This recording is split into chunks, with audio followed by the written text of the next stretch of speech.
No po minsan merong isang kwento tungkol sa isang reporter. Siya po ay nag-i-interview ng mga tao sa daan. Pero po nakasalubong ang reporter, isang maliit na bata. At tinanong ang bata, anong gusto mo paglaki mo? Sumagot po ang bata, gusto ko po paglaki ko maging masaya. At nagtanong po ang reporter, aba, ayaw mo bang magkaroon ng maraming pera pagtanda mo? Nagtanong po itong bata sa reporter, bakit po? Pag marami po ba kayong pera, palagi ba kayong masaya? Napatahimik po ang reporter. My dear friends, sometimes when we grow old, even though that we are well-informed, even if we are intelligent, even if we are well-educated, sometimes we are not very wise. Knowledge is different from wisdom. Hindi ibig sabihin marami kang alam, marunong ka na. Tama ang Panginoon, sabi niya, yung mga musmos ang isip, mas alam nila ang pinakamahalaga kaysa sa mga nag-aral. God the Father has revealed to the childlike what He did not show to the wise and the learned. Mag-ingat po tayo. Makakala natin na tayo ay marunong, na tayo ay sigurado ng masaya sa buhay. Your intelligence does not guarantee your happiness. Amen? Madalas nga, yung maraming iniisip yan yung miserable. Amen? Tignan niyo po kayong mga palaging may inaalala. Kayong mga overthinkers. Hindi kayo makatulog. Di po ba?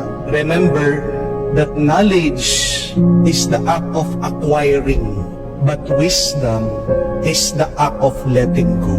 And if you want to be truly happy and peaceful in this life, you have to let go. Dapat marunong kang bumitiw, marunong kang mag-surrender, marunong kang mag-alay sa Diyos. Paano mo makikita ang tunay na mahalaga? Use your heart. Gamitin mo ang puso. Pag punong-puno ang isip mo, hindi mo makikita ang tunay na mahalaga. Kailangan punong-puno din ang puso mo para makita mo ang mahalaga sa buhay mo. At sabi po ng isang pilosopo, napakaganda, that an education of the mind without the education of the heart is no education at all. Marunong ka nga, pero walang laman ang puso mo, wala ka pa rin alam.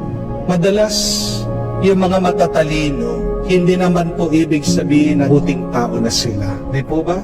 Minsan, matalino, nagninegosyo. Pero ano ang trato sa mga empleyado? Napakarahas, napakabagsik, napakastrikto. Matalino, marunong sumugal. Pero paano ang trato sa pamilya? Walang awa, inuubos ang pera. Matalino, inuuna ang sarili. Pero paano naman ang kanyang pamilya? Paano naman ang ibang tao? Walang malasakit. Again, being intelligent does not equate being a good person.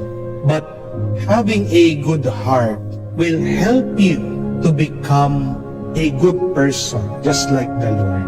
How should we educate the heart? Paano mo tuturuan ang puso?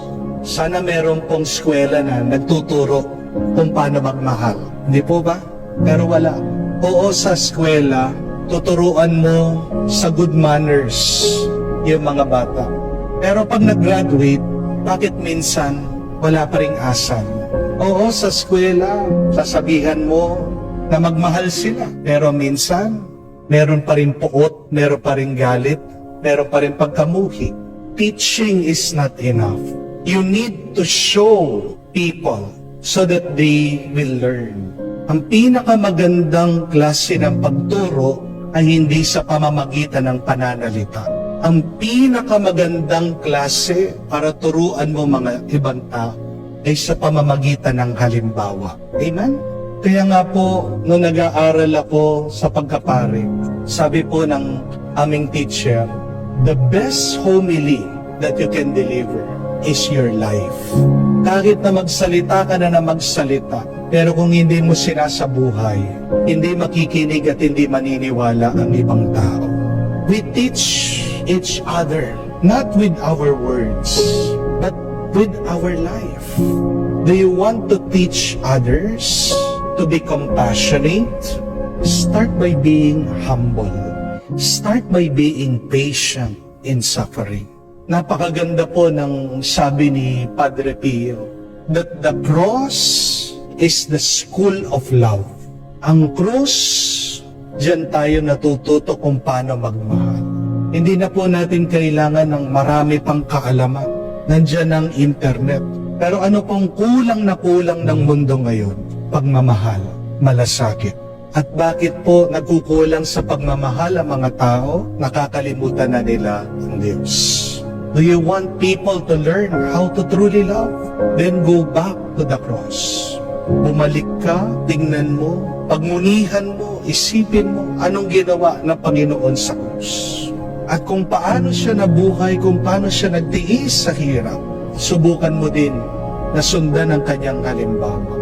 You teach people to love by your own loving, by being patient in loving people.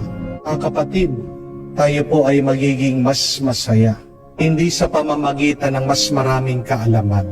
Ang tuwa ay nararanasan sa pamamagitan ng ating pagmamahal. Let us try not to earn more money, but let us try to be more loving to each other. Yan po ang pag-uugatan ng ating tuwa sa buhay na ito.